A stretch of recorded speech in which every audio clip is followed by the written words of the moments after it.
बिस्मिल्लाहिर्रहमानिर्रहीम। अज़ीज़ तलबा, मैं हूँ सैयद तौक़ीर बुखारी। आज हमारा मौजू है सवाल नंबर 6। एक पेपर में से मैं सवाल पढ़ देता हूँ ताकि आपको बात समझ आ जाए। सवाल है, दो दोस्तों के दरमियान सिगरेट नोशी के नुकसानात के मौजू पर मुकालमा लिखिए या अपने कॉलेज में मुनक़िदा सीरतुन नबी सल्लल्लाहु अलैहि वसल्लम की रुदात तहरीर कीजिए। मतलब ये जो सवाल है कि 10 नंबरों पर मुश्तमिल है और आपको इसमें इख्तियार हासिल है कि अगर आप चाहें तो मुकालमा लिखें, चाहें तो आप रुदात लिखें। ये आपकी मर्ज़ी पर मुनहसर है। अब आप ये सोच रहे होंगे कि हम मुकालमा तैयार करें या हम रुदात तैयार करें। मैं बहैसियत उस्ताद आपको ताकीद करूँगा कि आपको दोनों चीज़ें तैयार करनी चाहिए, क्योंकि कभी कभी ऐसा होता है कि बच्चा एक सवाल तैयार करता है। फ़र्ज़ करें किसी ने मुकालमा तैयार कर लिया और इम्तिहान में वो मुकालमा इतने मुश्किल मौजू पर आ गया कि बच्चे के पास उसके बारे में इल्म ही नहीं है। तो फिर वो क्या होगा कि चूँकि रुदात उसने तैयार नहीं की थी, मुकालमा वो लिख नहीं सकता, वो नंबर ज़ाय हो जाएंगे। इसलिए आपने इम्तिहान में पूरी तरह तैयार होके जाना है कि कोई भी सवाल आ जाए हम लिख सकें। सिर्फ आपने वहाँ फ़ैसला करना होता है कि मुझे मुकालमा भी लिखना आता है, मुझे रुदात भी लिखनी आती है, लिहाजा बेहतर क्या है, इस सतह की आपकी तैयारी होनी चाहिए।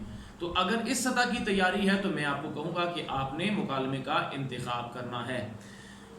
अच्छा, इब्तिदाई सवाल हमेशा की तरह कि मुकालमा कितना होना चाहिए। अगर आप मुकालमे गिनें तो मुकालमे आपके 40 मुकालमे होने चाहिए, दोनों के मिलाकर। मुकालमा बुनियादी तौर पर होता क्या है? मुकालमा का मतलब होता है गुफ्तगू करना, कलाम करना, बातचीत करना। और ज़ाहिर है इंसान अकेले तो बात नहीं कर सकता, खुद कलामी तो नहीं कर सकता। मुकालमा दो लोगों के दरमियान होता है या दो से ज़्यादा भी होता है, यानी एक मौजू पर दो से ज़्यादा अफराद भी बात कर रहे होते हैं, वो भी मुकालमा होता है। लेकिन इम्तिहान में जो मुकालमा आता है वो आम तौर पर दो अफराद के दरमियान गुफ्तगू पर मुश्तमिल होता है। अच्छा, मैं आपको यहाँ बताऊँगा कि मुकालमे के फ़ायदे क्या है।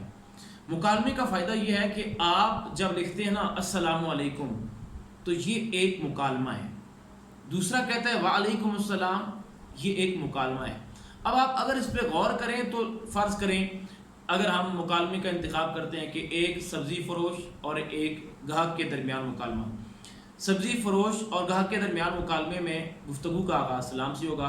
गाहक आता है, गाहक कहता है अस्सलामु अलैकुम, हमने लिखा गाहक, उसके बाद अलामत राब्ता 2 नुक्ते ऊपर नीचे अस्सलामु अलैकुम, नीचे सब्ज़ी फ़रोश व अलैकुम अस्सलाम। अब आप देखें कि ये उस पूरी सतर में कोने में सिर्फ हमने 3 अल्फाज लिखे। वो हमारी पूरी सतर यूं ही समझी जाएगी जैसे हमने लिखी हुई है। रुदात में ऐसा नहीं होता। रुदात में आपको मुकम्मल लिखना पड़ता है। कोई भी सफ़े में खाली जगह सिवाय उस पैराग्राफ के जहाँ मतलब आपने थोड़ी सी जगह खाली छोड़ दी, यानी आपने 7-8 सतरों पर मुश्तमिल एक पैराग्राफ लिखा और नया पैराग्राफ शुरू करना है तो आधी सतर अगर फ़र्ज़ करें बच गई है तो वो एक सूरत बनती है। लेकिन मुकालमे का ये बड़ा फ़ायदा है कि आपने अगर एक मुकालमा एक लफ्ज़ पर मुश्तमिल है, आपने कहा शुक्रिया, आपने कहा अल्लाह हाफ़िज़, तो वो पूरी सतर समझी जाएगी। इसलिए मैं आपको ये कह रहा हूँ कि इसमें फ़ायदा ये होता है कि आप कम लिखते हैं, आपका वक्त बचता है और आपके नंबर पूरे आने के इम्कानात होते हैं। और दूसरी बात यह है कि इसमें चूँकि ये रोज़मर्रा गुफ्तगू होती है, आम तौर पर हम ख़रीदारी भी करते हैं, हम किसी को नसीहत भी करते हैं, हम किसी से नसीहत भी लेते हैं, हमारे सामने कोई मौजू होता है, हम मज़हब पर बहस करते हैं, हम सियासत पर बहस करते हैं, हम अखलाकियात की तालीम देते हैं या हमें कोई तालीम देता है तो हम लोगों से बातचीत करते हैं। जब हम पर खौफ तारी होता है ना कि हमने इम्तिहान में एक सवाल लिखना है, तब हमें मार पड़ती है। तो आपने इम्तिहान का जो वो खौफ है ना वो अपने ज़हन पे सवार नहीं करना। बिल्कुल इसकी सादा सी मिसाल ये है कि आप आज के ज़माने में मोबाइल फ़ोन उठाते हैं, अस्सलाम वालेकुम, अगला बंदा कहता है वालेकुम अस्सलाम, भाई क्या हाल है, खैरियत से, कैसे हैं, अल्हम्दुलिल्लाह मैं ठीक हूँ, अच्छा मैंने आपको इसलिए फ़ोन किया है कि ये काम था। वो कहता है अच्छा तो ये मुकालमा नहीं तो और क्या है, ये मुकालमा होता है। फिर आप देखें कि अपनी उस टेलीफोन कॉल में आपने जो बातें करनी होती हैं वो आप करते हैं और आखिर में आप कहते हैं अल्लाह हाफ़िज़, मुझे कहीं जाना है लिहाजा मेरे पास वक्त नहीं है, अल्लाह हाफ़िज़, ठीक है इंशाल्लाह फिर बात होगी, अल्लाह हाफ़िज़। ये मुकालमा है। सिर्फ आप पर खौफ तारी होता है कि आप इम्तिहान में, कमरा इम्तिहान में बैठे हुए हैं اور خوف یہ طاری ہوتا ہے یہ ہمارے نمبروں کا مسئلہ ہے. عام فہم زبان میں آپ لکھیں گے تو یہ سوال آپ کے لیے بہت آسان ہو جائے گا. لیکن چند بنیادی باتیں آپ نے ذہن میں رکھنی ہے. ایک تو یہ ہے کہ آپ کا جو مکالمہ ہو، اب مجھے افسوس یہ ہوتا ہے کہ اکثر بچے اپنی گفتگو کا آغاز چونکہ سلام سے کرتے ہیں اور سلام ہی غلط لکھتے ہیں. اچھا، جب آپ نے مکالمہ لکھنا ہے، میں اس طرف جا رہا ہوں کہ مکالمہ لکھنا کیسے ہے. پہلے آپ کو بتا رہا ہوں کہ اس کی بنیادی چیزیں کیا ہیں. مکالمے برابر ہونے چاہیے. ایسا نہ ہو کہ ایک بندے کا مکالمہ ہے 3-4 سطروں پر اور دوسرے کا مکالمہ ہے ایک لفظ پر، یعنی جی ہاں یا جی نہیں. اس طرح پھر وہ مکالمہ زیادہ آگے نہیں بڑھے گا. اچھا، اس کے ساتھ ساتھ آپ نے یہ خیال رکھنا ہے کہ جس موضوع پر بحث ہو رہی ہے، دو جو لوگ ہیں ان کے نظریات میں اختلاف ہونا چاہیے. یعنی فرض کریں انٹرنیٹ پر ایک مکالمہ ہے، انٹرنیٹ کے فوائد و نقصانات، تو ان دونوں کو ایک دوسرے کے خلاف دلائل دینے چاہیے. یعنی ایک بندہ یہ کہے کہ اس نے یہ ثابت کرنا ہوتا ہے کہ انٹرنیٹ فائدے کی چیز ہے، دوسرے نے یہ ثابت کرنا ہوتا ہے کہ یہ نہیں، اس سے نقصان ہوتے ہیں. اگر ایک بندہ کہتا ہے کہ انٹرنیٹ کے بڑے نقصانات ہیں، دوسرا کہتا ہے ہاں بالکل، مکالمہ کہاں جائے گا؟ ختم ہو جائے گا وہیں پہ. تو اس نے آگے سے دلائل دینے ہیں، تب مکالمہ طویل ہوگا، تب آپ کے وہ 40 مکالمے پورے ہوں گے، تب آپ کے 2 سے 2.5 صفحے پورے ہوں گے. لہٰذا آپ نے کوشش یہ کرنی ہے کہ ایک اختلاف کرتے ہوئے آخر میں کیا کرنا ہے، آخر میں اس کا ایک نتیجہ نکلنا چاہیے. آخر میں ایک شخص کو دوسرے کا قائل ہونا پڑے گا. جو بندہ انٹرنیٹ کے حوالے سے گفتگو کر رہا ہے تو اس کا نتیجہ کیا نکلتا ہے کہ بات آپ کی بھی درست ہے، لیکن میرا مقصد یہ تھا. یعنی انٹرنیٹ کے فوائد بھی ہیں، نقصانات بھی ہیں. اگر اس کا استعمال مثبت ہو، دنیا میں کوئی بھی چیز ایسی نہیں ہے جو بذات خود بری ہو، اس کا استعمال اسے برا بنایا جاتا ہے. تو اس طرح دونوں کیا ہوں گے، وہ ایک بات پر اتفاق کریں گے. سگریٹ نوشی کے نقصانات پر مکالمہ ہو رہا ہے تو جو شخص مکالمہ کر رہا ہے، ایک بندہ یہ کہے گا کہ اس کے کوئی نقصانات نہیں، دوسرا کہے گا کہ اس کے بہت زیادہ نقصانات ہیں، وہ دلائل دے گا. پھر آخر کار جو بندہ کہہ رہا ہے کہ اس کے کوئی نقصانات نہیں ہے، اسے دوسرے کا قائل ہونا پڑے گا، تب یہ مکالمہ معیاری ہوگا. اور اس ضمن میں آخری بات میں یہ کرنا چاہتا ہوں کہ مکالمہ انسان کی شخصیت کے مطابق ہونا چاہیے، اس کے منصب کے مطابق ہونا چاہیے. ایک استاد اور ایک طالب علم کے درمیان جو گفتگو ہے وہ زبان میں ایک ادب کا پہلو ہونا چاہیے. یا ایک جو دکاندار ہے اس کے پاس کتنی تعلیم ہوتی ہے، ایک ریڈی والے کے پاس کون سی تعلیم ہوتی ہے، اور اس کے پاس ایک پڑھا لکھا شخص کھڑا ہے. تو ان دونوں کے جو الفاظ ہیں بالکل ایسے ہی ہونے چاہیے جیسے عام ہم زندگی میں دیکھتے ہیں. ٹھیک ہے، تو شخصیت کے مطابق زبان استعمال کرنی ہے، جملے نہ طویل ہوں نہ مختصر ہوں، اور اسی طرح ایک موضوع پر بحث ہو اور آخر میں اسے آپ کسی نتیجے پر ختم کریں. ٹھیک ہے، اب آتے ہیں مکالمے کی جانب کہ مکالمے کی ابتدا کیسے کرنی ہے. سب سے پہلے آپ نے کام یہ کرنا ہے کہ آپ نے اس مکالمے کا پس منظر لکھنا ہے، بیک گراؤنڈ لکھنا ہے. یعنی براہ راست آپ اگر السلام علیکم وعلیکم السلام کہیں گے تو مکالمہ معیاری نہیں ہوگا. اس کا تھوڑا سا آپ نے پس منظر بیان کرنا ہے کہ اس سے پہلے، یعنی السلام علیکم سے پہلے کیا ہوتا ہے. ٹھیک ہے، تو یہاں میں نے بطور مثال یہ آپ کے سامنے ایک چھوٹا سا پس منظر لکھا ہے. آپ دیکھ سکتے ہیں کہ مکالمے کی باقاعدہ ابتدا تو السلام علیکم سے ہو رہی ہے، لیکن اس سے پہلے ایک پیراگراف ہے جو کہ علامت کوسین سے شروع ہو رہا ہے. شروع میں بھی اور آخر میں بھی آپ کو ایک بریکٹ نظر آ رہی ہے. بریکٹس کو اردو میں قوسین کہتے ہیں. یہ ایک اضافی چیز ہے، یہ جو کہ تیسرا بندہ تھرڈ پرسن کہہ رہا ہے، وہ دونوں نہیں کہہ رہے.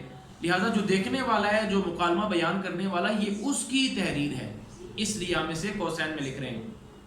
ایک مختصر سا 2-3 سطروں پر مشتمل اس کا پس منظر ہوتا ہے اور اس کے بعد باقاعدہ اس مکالمے کی ابتدا ہوتی ہے. اب دیکھیں پس منظر کیا ہے.